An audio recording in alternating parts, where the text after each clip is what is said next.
Olá, o nosso convidado de hoje é o deputado Cristino Áureo, do PP do Rio de Janeiro. O deputado é autor do projeto de lei 1146 de 2021, que está tramitando aqui na Câmara e pretende criar uma política de mobilidade no meio rural por meio de estradas vicinais que facilitem o escoamento da produção e o turismo rural. Pela proposta, a Política Nacional de Mobilidade Rural e Apoio à Produção irá desde o diagnóstico até a construção, restauração e conservação de estradas, acostamentos e pontes. Eu sou Fernando Gomes e este é o Palavra Aberta. Deputado, seja muito bem-vindo, muito obrigado aí por ter aceitado o nosso convite para conversar sobre esse assunto. Eu que agradeço, Fernando. Está de volta aí no Palavra Aberta. À disposição. Seja muito bem-vindo. Eu pediria ao senhor, inicialmente, então, que nos falasse da importância da aprovação desse projeto aí para o facilitamento do transporte e do escoamento da nossa produção. Sim. Olha, esse assunto é um assunto que não é novo para o parlamento, porque, na verdade, é um assunto muito recorrente na vida, principalmente das populações rurais. Nós sabemos muito bem que boa parte da chamada imobilidade urbana ela tem origem na falta de atenção com a mobilidade rural. Porque se ao longo das décadas o Brasil tivesse mantido o seu olhar, sua preocupação com as populações rurais, provavelmente boa parte dos problemas que nós acumulamos nas cidades, nas suas periferias, eles seriam muito menores hoje.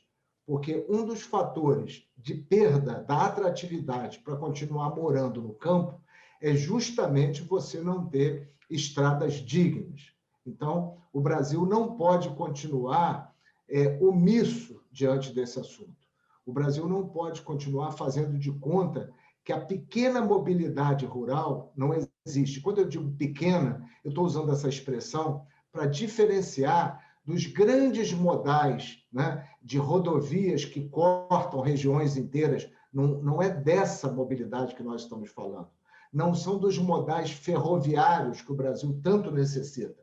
Eu estou falando das pequenas estradas vicinais que são abandonadas, que são esquecidas. Mas acontece que a produção, ela nasce nesses pequenos ramais.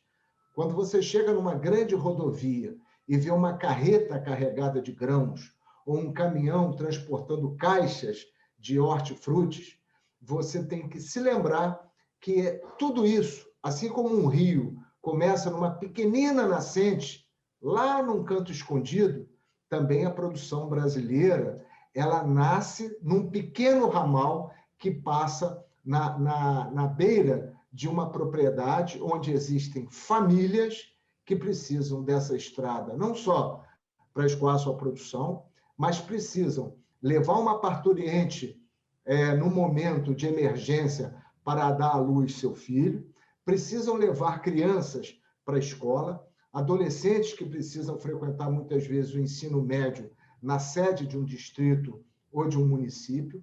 Enfim, a vida de quem mora no campo tem uma relação com a estrada que é muito romântico você olhar uma estrada rural retratada aí em prosa e verso. Acontece que o investimento nessa estrutura ele ficou relegado ao longo dos anos e, quando é feito, ele é feito de maneira absolutamente desorganizada, desestruturada. Então, muitas vezes, um parlamentar destina recurso para uma máquina que depois não tem custeio. Se tem custeio, falta o material para depositar naquela estrada para manter o leito conservado. E se, ao longo do tempo, alguém lembra que é mais atrativo fazer voto no núcleo urbano, pega um caminhão ou uma máquina e vai lá coletar lixo, vai fazer algum tipo de obra urbana que é necessária, não tem dúvida, mas não à custa do enfraquecimento da nossa já muito debilitada infraestrutura rural. Deputado, o senhor está falando aí nos materiais que vão ser usados, né? O projeto ele tem um olhar ambiental também, né? Ele prevê que a implantação e recuperação das vias ela deve priorizar aí materiais naturais e resíduos de construção que já existam no local. O senhor poderia falar um pouquinho desse ponto para a gente?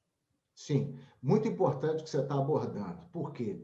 Essa experiência, né, de ter um programa de estradas nós já fizemos no estado do Rio. Eu fui secretário estadual de Agricultura e tive a possibilidade, juntamente com o BIRD, né, com o Banco Mundial, de implantar o Estradas da Produção, um programa bem-sucedido e que tinha essa componente que somava infraestrutura e meio ambiente, claro, com um recorte social muito forte, né, com um recorte econômico também.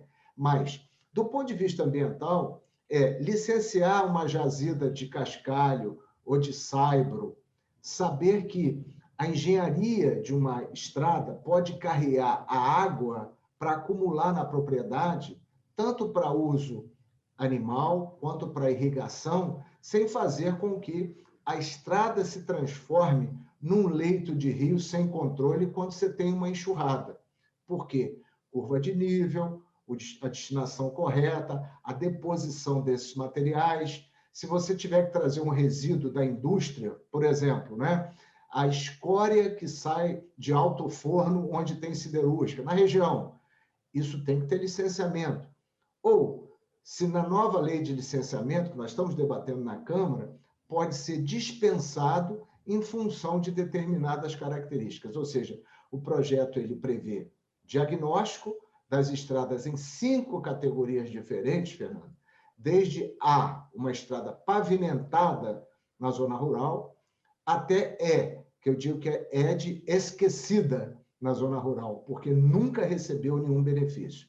Então, se você tem da pavimentada até aquela que pavimenta somente pontos críticos, subidas íngremes, descidas, pontos onde há atolamento, muitas vezes uma estrada de 20 quilômetros, você só precisa pavimentar 2 quilômetros, porque são apenas nessas intervenções que você decide o futuro dessa estrada. Então, olhar ambiental, olhar de segurança na estrada, porque se você vai fazer uma estrada rural não pavimentada, ela tem que ter determinados cuidados, porque quando você projeta uma estrada, você, como gestor público, você está decidindo quantas pessoas vão sobreviver e quantas vão morrer nessa estrada, por conta de uma decisão que parece administrativa, mas, na verdade, ela é uma decisão que lida com vidas, que lida com a preservação da vida, por assim dizer, né? Deputado, nosso tempo já está quase chegando ao final. Vou fazer uma última pergunta e também já passo para o senhor fazer as considerações finais aí. O projeto ele prevê também a criação de um conselho consultivo, né, que vai reunir aí representantes do governo federal, estaduais, alguns indicados da CNE e da CONTAG, né, que é aquela Confederação de Trabalhadores Rurais e Agricultores Familiares. Qual vai ser o papel desse conselho aí dentro dessa política, deputado? Olha, é exatamente acabar com essa coisa de que uma única pessoa decide em algum lugar. O Conselho Consultivo do Programa Estradas da Produção Brasileira, ou da Política Nacional Estradas da Produção Brasileira, é ter esse papel, esse olhar. Então, tanto o agricultor familiar, o trabalhador rural dentro da CONTAG, quanto a CNA, que tem uma área de infraestrutura, a CNA congrega os sindicatos patronais, tem um papel muito ativo, todas as representações dos municípios na frente dos prefeitos, o CONSEAGRE, que é o Conselho Nacional de Secretários de Agricultura, ou seja, todas as instâncias e mais os ministérios envolvidos, principalmente a Agricultura, o Ministério da Agricultura e o Ministério do Desenvolvimento Regional. Então, dessa união, a gente espera que a política possa ser acompanhada e que possa ser aperfeiçoada depois da aprovação. Então, muito importante para nós aí esse apoio da TV Câmara, no sentido de divulgar entre os nossos colegas e divulgar para a sociedade, um assunto que nem sempre faz parte do cotidiano aí de quem mora em cidades, mas que sabe todo dia que se não for um produtor rural, você não toma café da manhã, não almoça, não tem jantar, enfim, sua família não tem nutrição, mas para isso precisa ter estrada. Deputado, muito obrigado pela sua participação aqui no Palavra Aberta, seja sempre muito bem-vindo. Eu que agradeço. Grande abraço a vocês. Obrigado. Eu conversei com o deputado Cristino Áureo, do PP do Rio de Janeiro, sobre o projeto de lei 1146 de 2021, que pretende criar uma política de mobilidade no meio rural por meio de estradas vicinais. A você que nos acompanha, obrigado pela sua audiência, um forte abraço e muita saúde.